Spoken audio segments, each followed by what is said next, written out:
Hi guys, welcome back to the People in Progress podcast. I'm Elsa, your host, and today we're going to be getting into the reason why vision boards actually do work and how you can make one that actually does work. So this is going to involve what is a vision board, what is manifestation, again, like I said, how to make a good vision board, and I read a bunch of really cool articles, so I might link some of those down below in the show notes and the description if you're watching on YouTube.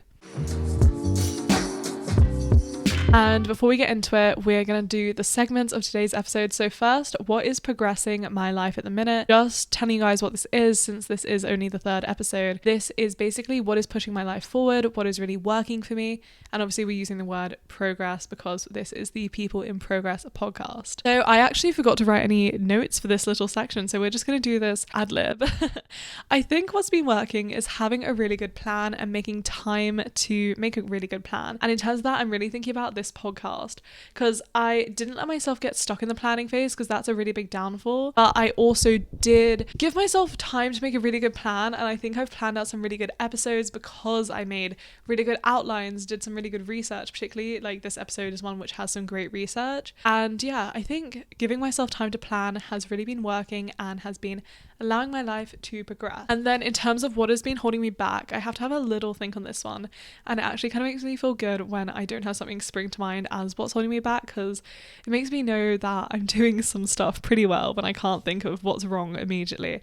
But I don't have this in the podcast just for negativity. I have this in the podcast because I want to show that, you know, our self-improvement journey has ups and downs. If I had to say what is holding me back, I think it has to be I'm traveling a lot this summer, which I'm really excited for, but I do have sort of this fear in the back of my head of falling out of routine and missing out on stuff in Canada while I'm in the UK. And I'm really, really, really excited to go, but I am going to miss Canada a lot. And so I don't want to let that hold me back, but that is in the back of my head. And if you did listen to my last episode, which is your guide to hot and healing girl summer, I did talk about travel a bit, and I'm using those tips to not let this hold me back, but I do have to say it's in the back of my head. Obviously, you know, no one's perfect, and I'm definitely thinking about how much I'm going to miss Canada. Oh my gosh, my life update, the note I wrote is getting ready and getting prepped for travel. So yeah, that is my life update. I'm preparing for travel, like I said, with what's holding me back. I'm really trying to make a plan. We've been booking some hotels. It is my graduation.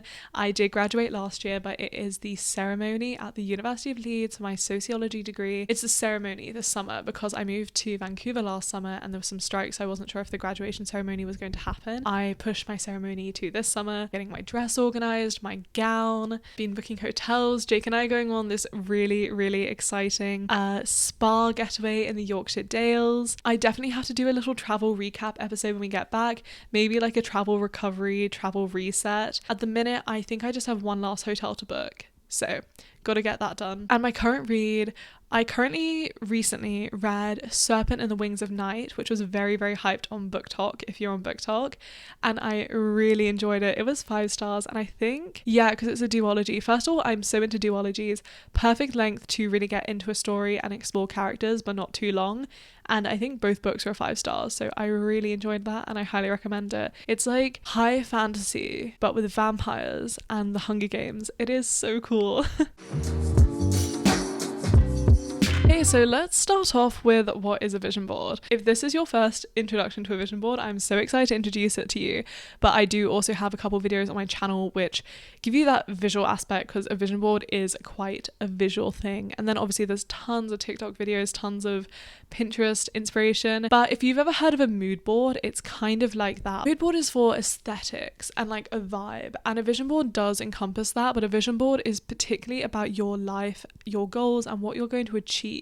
It's a manifestation tool, really. It is a way to visualize your dream life and the life you are going to be living. And then, so obviously I've spoken about manifestation just briefly because there could be an entire episode on this. People have entire podcasts about this, but what is manifestation? Manifestation acknowledges that our minds are very powerful tools and we can use them to our advantage. I think in a lot of ways we use our minds to our disadvantage with negative self-talk, all these sort of bad thoughts about ourselves that society makes us learn as children and teenagers particularly. You can use your mind and habits to align yourself with your dream life. You are basically acknowledging your dream life, what you want out of life, what you want to achieve, aligning yourself with it, and taking inspired action to achieve your goals, and you are using your thoughts to will that into existence. You are essentially bringing your dreams into reality by living out your goals and visualizing yourself as someone who has achieved those goals.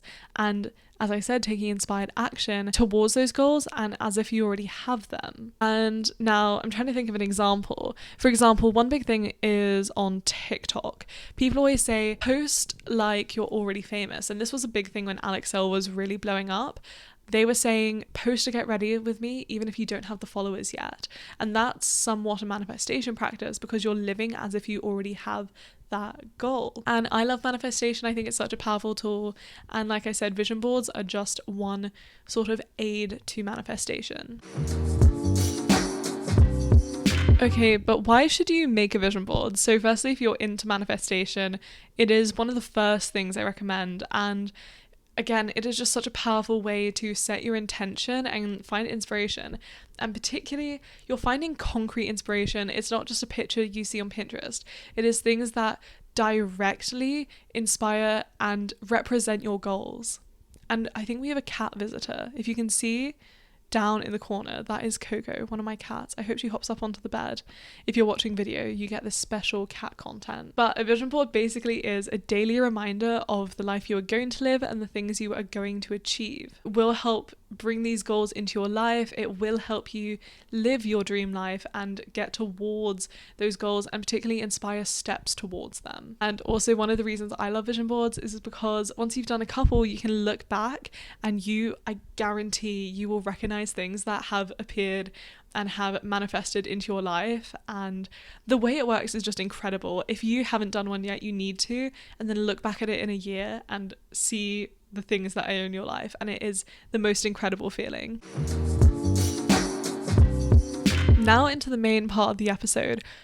Why do vision boards work? And I swear they actually do work, and again, this is why. If you didn't watch my introductory episode, I'm a sociology graduate from the University of Leeds, and I was just talking about my graduation earlier. I actually graduated with a first class, and I'm allowed to brag about that because my graduation is coming up. I need to be able to brag about my first class degree because I put so many hours and hours of effort into it that I need something to come out of it. Something that did come out of my sociology degree is a lot of social science knowledge and a lot of knowledge about society and people, and I'm using it in this podcast to help you guys better yourselves and to help myself better myself and, again, create this community of people in progress. So I'm going to talk about the self-fulfilling prophecy. It has been spoken about by a lot of theorists in sociology. It's a very popular theory, and I'm sure you've probably heard of it before. They also talk about it in psychology, but in sociology, one of the big theorists who talk about it is Robert K. Merton. So the self-fulfilling prophecy basically is when someone is told that something is true, that something is a fact, or is told something about them, and they internalize that and make it a reality. That sounds very similar to manifestation in the sense that that's what we're trying to do, but in a positive way. But in sociology, we see this a lot, for example, in education, where people from certain backgrounds, like working class backgrounds, or people of certain ethnicities are told stereotypes about themselves, or that they're lazy, or that they're not hardworking, or that they won't achieve anything. And this is particularly talking in education. And then students internalize this, and we can see this in their grades. If you're told you will do badly, it's not that then people decide they don't care. It's that their mindset changes and that they don't believe in themselves. They don't have the self-confidence, and confidence is what makes us do well. If you're told you will do well, you might ask questions in class, you'll feel more positive studying. So these facts we're told about ourselves impact the actual outcome. So there's a famous study on this by Rosenthal and Jacobson, which is a classic sociology A-level study if you are by some chance doing sociology A-level in the UK. It basically shows the outcomes of teachers' expectations on pupils, whether they had high expectations or low expectations of pupils, and how these were reflected in the pupils' grades. And obviously this is so relevant to manifestation, because if you truly believe something will happen, you will interpret things in a certain way. You will have more motivation, you will have sort of instinctive determination and habits to help you with this goal. Also, if someone someone doesn't believe in you, if you truly believe in yourself and you truly know you will achieve this goal, you will live this life, then other people's opinions don't matter so much. It also has to do with familiarity, because suddenly we're seeing our goals a lot through these vision boards and they don't feel so out of reach because we can picture ourselves in the position of achieving that goal, in the position of acting out the steps to achieve that goal, and we're not so scared of taking the first step anymore. Raises your awareness in terms of familiarity because our brain really likes to recognize patterns. If you have, I don't know, I'm trying to think of something on your vision board. Say it's a aesthetic walk you want to do. It's an outside thing with a bunch of trees and you're there on a hot girl walk with your cute work outfit on. If you have this on your vision board and you look at this every morning, maybe you'll see that workout set, maybe you'll notice a walk that looks like that, and suddenly you're going to look at that, and then later you're going to look back and recognize the pattern and say, that picture looks like something I've done, because you've been looking at that every day and you're going to recognize that in your life. Like I mentioned with the self-fulfilling prophecy, vision boards and manifestation help you be more positive about your future. Research shows that positive thoughts help promote positive actions, which is really useful in getting towards your goals. This also leads to positive self-talk, which is really good for confidence and believing you can achieve these goals, because if you're not confident, nothing's going to fall into your lap. You have to go out there and ask for stuff. You have to go out there and take the first step, which you need confidence for to achieve your goals. The opposite side, if you're already feeling negative, you're going to interpret things in a negative way. So if you wake up and you've had a terrible sleep and then you're stuck in traffic, you're going to think it's the worst thing in the world, probably. But if you wake up and you're having a happy day and you happen to get stuck in traffic, that's going to be something that you don't notice as much because you're not already feeling bad.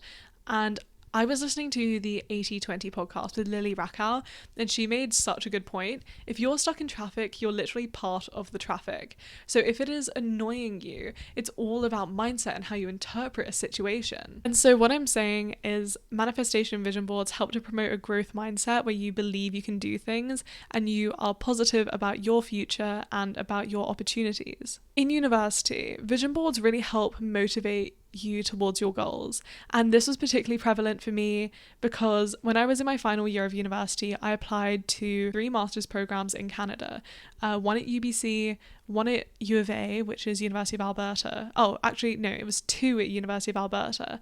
And there was this one program that was like my dream program. I had on my vision board pictures of a girl who looked like me at the University of Alberta, pictures in Alberta, it's in Edmonton, pictures of the university campus, all that kind of thing. When I wasn't feeling motivated, I would look at that vision board, I would watch University of Alberta vlogs, and I would just imagine my life there. And now, this is a funny one because you really want your goals to align with where you are in life, and at the time, that was really where I was in life. And the end of that story is I got in. It was the only master's program I got into. Is that one I was manifesting, which is crazy.